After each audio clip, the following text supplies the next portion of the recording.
Dakle, Wikokomik će sada da otvori svoj night market. Let's go. Pa, 2 plava, zeleni, 2 roze, 1 žuti. Dobro, ajmo da vidimo, braću. Ajmo da vidimo. Pa dobro, mislim, u redu.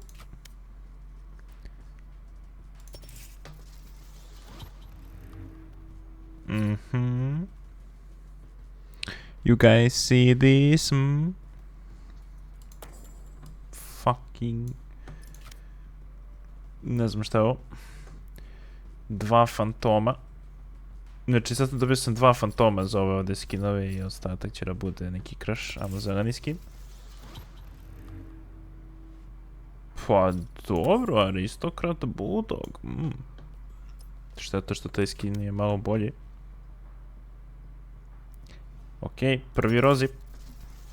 I ružičasti.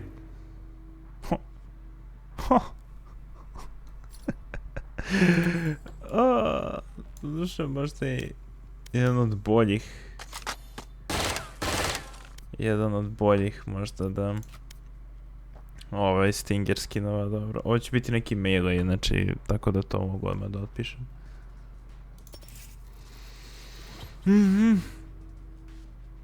Boga mi. Iskren da budem, ovaj skin uopšte nije loš.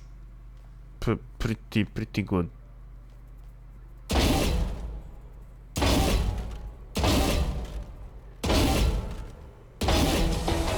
Samo što mislim da ovaj skin nema nikakav zvuk, ali mogu reći da sam zadovoljan sa ovim skinom. Stinger nije loš.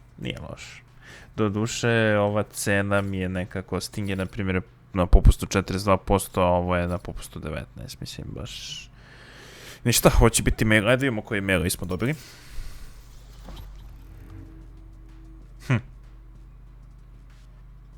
Not bad, but not too good.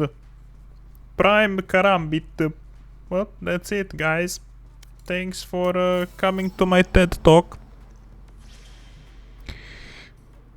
I'll be seeing you guys next night market. Cheers.